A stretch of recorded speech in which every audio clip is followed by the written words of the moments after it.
Passing other cars on track is the key to victory in F1 2020, but can also be rather challenging. Today, we'll learn how to succeed.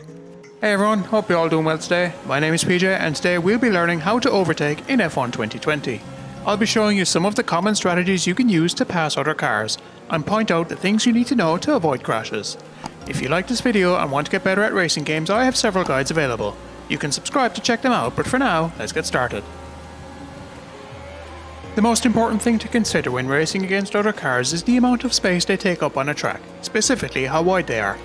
Two cars obviously cannot occupy the same space without crashing, and the easiest way to visualize the safest places to be in is with the concept of lanes. Much like when you're on a real road or motorway, a racetrack can be split up into multiple lanes. We're mostly concerned with only two, the inside and the outside. The inside lane is the one closest to a corner. You take the shortest distance around the corner, but also have to take the corner at a lower speed. The outside lane is on the opposite side, taking the longer route through the corner. This is normally slower overall, but you can take the turn at a higher speed as you don't have to turn the car as much. When you're on your own, you can switch between these lanes freely, creating the ideal racing line to maximize your overall speed around a lap. To learn more about that, check out my guide on how to drive without the racing line assist, but for now, let's carry on. Just like on a motorway, the safest place to pass another car is on the straight. In order to do this, you obviously need to be going at a higher speed than your opponent, and there's a few ways you can achieve this. First off, if you exit the corner before the straight at a higher speed than the other car, you'll carry that advantage with you all the way down the straight. Next, if you have the fuel mix set to rich, or enable the ERS overtake function, you can make big gains in straight line performance. Also, if you're directly behind another car, you gain an advantage known as slipstreaming. I won't go into the science, but essentially, being directly behind another car allows you to go slightly faster. You can amplify this effect by activating DRS when it's available. Now that you're travelling at a higher speed than the other car, it's time to make the pass. Tuck in behind them until you're close, then switch to the opposite lane and use your speed advantage to get past. With the pass done, make sure you're fully ahead of them, and if you need to be in front of them to have an ideal line for the next corner, switch lanes again.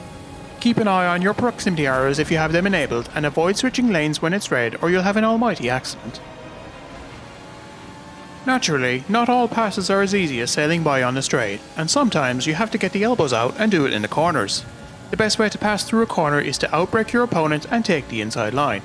This not only means you can get around a corner in a shorter distance, but you also force the other driver to take the outside line, and if they're not planning for it, they'll be slower. On the straight, use any speed advantage you have to get as close to them as possible, and be side by side before you reach the braking zone. Then, keep an eye out for your braking point and if possible, brake ever so slightly later than your opponent. This creates just enough of a speed difference between both cars for you to get ahead. Naturally, you still need to make the actual corner, and if you're on the inside you need to take it slower than normally. This also means braking slightly earlier than you would if approaching from the outside. If you normally brake at the 50 meter board for a corner, you may need to brake at the 100 meter board in order to make the turn if you're passing on the inside. Outbraking your opponent is a challenge. Get it right and you look like Daniel Ricciardo, get it wrong and you're in the wall. For more tips on braking, check out my ABS guide, but for now, let's continue.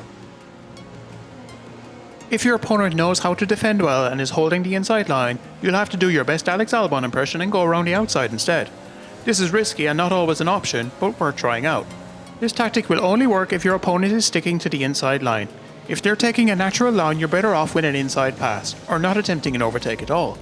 As your opponent is on the inside, they're naturally going slower around the corner and, as we just learned, braking earlier too. This allows you to attempt to hang it around the outside by braking later, and carrying that extra speed to go around them. To do this, you'll need confidence not only in your car's handling ability and your driving skills, but also in the situational awareness of your opponent. If they don't spot you on the outside, they'll attempt to return to the outside on corner exit, as that's the natural racing line, and if you're already there, it could lead to an accident. Only attempt the outside pass if you're confident that both drivers can make it through safely. However, there's another tactic we can use to our advantage here. Before that, however, if you're liking this video, be sure to hit the like button and subscribe if you're new, and let me know in the comments your favourite way to pass another car. The switchback is the most advanced overtaking technique available, but can also be the most effective, especially on opponents that aren't used to defending the inside line. Essentially, you start the corner on the outside, cut in very tightly, and exit on the inside. It's called a switchback as your opponent is starting on the inside and ending up on the outside. Both cars essentially switch places. The main reason this is such a challenging pass to make is that it relies entirely on what your opponent is going to do. If they miss their braking point and pass the apex too quickly, a gap will open up for you to slot your car into. If they get the braking right, however, or overcompensate and essentially park the car on the apex, the inside will be blocked, and if you're already committed to a switchback, there's nowhere for you to go. Before you attempt a switchback, you should spend some time behind your opponent, observing how they take various corners around the lap. If you spot anywhere their braking isn't ideal, that may be a good place to pressure them into a mistake, and leave the door open for the pass. Success when overtaking relies on two fundamental concepts of racing: your line through a corner and your braking ability. Click on the videos on screen to learn more. In the meantime, thanks for watching and subscribing, and I wish you the best of luck in your next race.